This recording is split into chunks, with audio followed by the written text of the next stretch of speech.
हरे मुरारे।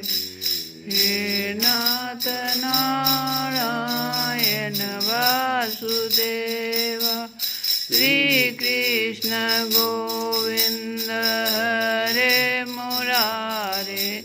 हे नाथ नारायण वासुदेव नाथ नारायण वासुदेव।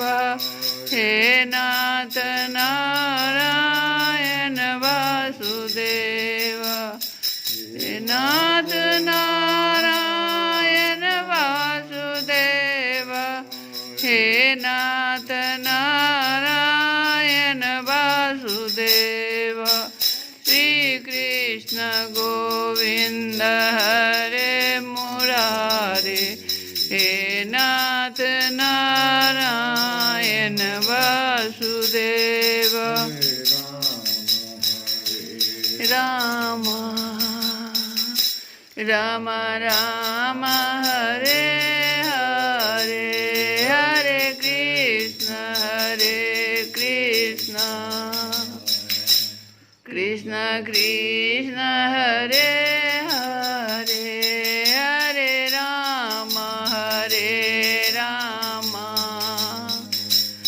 राम राम हरे हरे कृष्ण कृष्ण कृष्ण हरे हरे राम हरे राम राम हरे हरे हरे कृष्ण कृष्ण कृष्ण हरे हरे हरे राम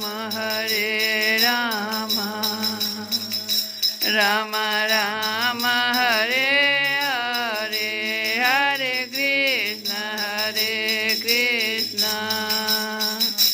कृष्ण कृष्ण हरे हरे। जय श्री कृष्ण। कल की कथा में हम लोग वत्सासुर के संहार और उसके मोक्ष की कथा सुन रहे थे। आज बकासुर के संहार की कथा सुनेंगे। एक दिन की बात है, श्याम और बलराम अपने प्रेमी सखा ग्वाल बालों के साथ यमुना तट पर बछड़े चरा रहे थे। उसी समय उन्हें मारने की नियत से एक दैत्य आया। भगवान ने देखा कि वह बनावटी बछड़े का रूप धारण कर बछड़े के झुंड में मिल गया है। वे आंखों के इशारे से बलराम जी को दिखाते हुए धीरे धीरे उसके पास पहुंच गए। उस समय ऐसा जान पड़ता था मानो वे दैत्य को तो पहचानते नहीं और उस हट्ठे कट्ठे सुंदर बछड़े पर मुग्ध हो गए। भगवान श्री कृष्ण ने पूंछ के साथ उसके दोनों पिछले पैर पकड़ लिए और उसको आकाश में घुमाया और मर जाने पर कैथ के वृक्ष पर पटक दिया। उसका लंबा तगड़ा दैत्य सहित बहुत से कैथ के वृक्षों को गिराकर स्वयं भी गिर पड़ा। यह देख कर ग्वाल वालों के आश्चर्य की सीमा न रही।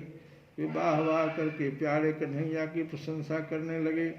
देवता भी बड़े आनंद से फूलों की वर्षा करने लगे। परीक्षित, जो सारे लोगों के एकमात्र रक्षक है, वे ही श्याम और बलराम अब वत्सपाल बछड़ों के चरवाहे को वत्सपाल कहते हैं बने हुए हैं। वे तड़के ही उठकर कलेवे की सामग्री ले लेते और बछड़ों को चराते हुए एक वन से दूसरे वन में घूमा करते। ये हुआ वत्सासुर का वध। एक दिन की बात है, सब ग्वाल बाल अपने झुंड के झुंड बछड़ों को पानी पिलाने के लिए जलाशय के तट पर ले गए। उन्होंने पहले बछड़ों को जल पिलाया और फिर स्वयं भी पिया। ग्वाल वालों ने देखा कि वहाँ एक बहुत बड़ा जीव बैठा हुआ है। वह ऐसा मालूम पड़ता था मानो इंद्र के वज्र से कटकर कोई पहाड़ का टुकड़ा गिरा हुआ है। ग्वाल वालों उसे देखकर डर गए। वह बक नाम का एक बड़ा भारी असुर था, जो बगुले का रूप धर के वहाँ आया था। उसकी चोंच बड़ी तीखी थी और स्वयं बड़ा बलवान था। उसने झपट कर श्री कृष्ण को निगल लिया, झपट कर श्री कृष्ण को निगल लिया। जब बलराम आदि बालकों ने देखा कि वह बड़ा भारी बगुला श्री कृष्ण को निगल गया, तब उनकी वही गति हुई जो प्राण निकल जाने पर इंद्रियों की होती है। वे अचेत हो गए, सारे के सारे बच्चे अचेत हो गए। परीक्षित, श्री कृष्ण लोक पितामह ब्रह्मा के भी पिता है। वे लीला से ही गोपाल बालक बने हुए हैं। जब वे बगुले के तालू के नीचे पहुंचे, तब वे आग के समान उसका तालू जलाने लगे।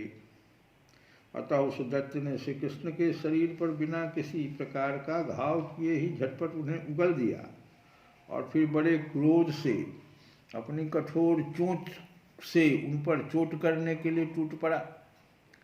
कंस का सखा बकासुर अभी भक्तवत्सल भगवान श्री कृष्ण पर झपट ही रहा था कि उन्होंने अपने दोनों हाथों से उसके दोनों ठोर पकड़ लिए और ग्वाल वालों के देखते देखते खेल ही खेल में उसे वैसे ही चीर डाला जैसे कोई वीरन गांडर, जिसको गांडर, जिसकी जड़ का खस बनता है उसको कहते हैं वीरन, गांडर को चीर डाले। इससे देवताओं को बड़ा आनंद हुआ। सभी देवता भगवान श्री कृष्ण पर नंदन वन के बेला, चमेली आदि के फूल बरसाने लगे। बेली चमेली का फूल भगवान को बहुत अच्छा लगता है। तथा नगारे, शंख आदि बजाकर एवं स्तोत्रों के द्वारा उनको प्रसन्न करने लगे। यह सब देखकर सबके सब बाल बाल आश्चर्यचकित हो गए। जब बलराम आदि बालकों ने देखा कि श्री कृष्ण बगुले के मुंह से निकलकर हमारे पास आ गए हैं, तब उन्हें ऐसा आनंद हुआ मानो प्राणों के संचार से इंद्रियां सचेत और आनंदित हो गई हो। सबने भगवान को अलग अलग गले से लगाया। इसके बाद अपने अपने बछड़े हाँककर सब ब्रज में आए और वहां उन्होंने घर के लोगों से सारी घटना का सुनाई। परीक्षित, बकासुर के वध की घटना सुनकर सबके सब गोपी गोप आश्चर्यचकित हो गए। उन्हें ऐसा जान पड़ा जैसे कन्हैया साक्षात मृत्यु के मुख से ही लौटे हो। वे बड़ी उत्सुकता, प्रेम और आदर से श्री कृष्ण को निहारने लगे। उनके नेत्रों की प्यास बढ़ती ही जाती थी, किसी प्रकार उन्हें तृप्ति न होती थी। और आपस में कहने लगे, हाय हाय, यह कितने आश्चर्य की बात है। इस बालक को कई बार मृत्यु के मुंह में जाना पड़ा, परंतु जिन्होंने इसका अनिष्ट करना चाहा उन्हीं का अनिष्ट हुआ, क्योंकि उन्होंने पहले से दूसरों का अनिष्ट किया था। जो दूसरे का अनिष्ट करना चाहता है उसका अनिष्ट पहले हो जाता है। यह सब होने पर भी वे भयंकर असुर इसका कुछ भी नहीं बिगाड़ पाते। आते हैं इसे मार डालने की नियत से, किंतु आग पर गिरकर पतंगों की तरह उल्टे स्वयं स्वाहा हो जाते हैं। सच है, ब्रह्मवेता महात्माओं के वचन कभी झूठे नहीं होते। देखो न, महात्मा गर्गाचार्य ने जितनी बातें कही थी सबके सब 16 आने ठीक उतर रही है। नंद बाबा आदि गोपगण इसी प्रकार बड़े आनंद से अपने श्याम और राम की बातें किया करते। वे इनमें इतने तन्मय रहते कि उन्हें संसार के दुख संकटों का कुछ पता ही न चलता। इसी प्रकार श्याम और बलराम ग्वाल वालों के साथ कभी आँख मिचौनी खेलते, कभी पूल बांधते, कभी बंदरों की भांति उछलते कूदते, तो कभी और कोई विचित्र खेल करते। इस प्रकार के बालोचित खेलों से उन दोनों ने ब्रज में अपनी बाल्यावस्था व्यतीत की। श्री कृष्ण गोविंद हरे मुरारे, नाथ नारायण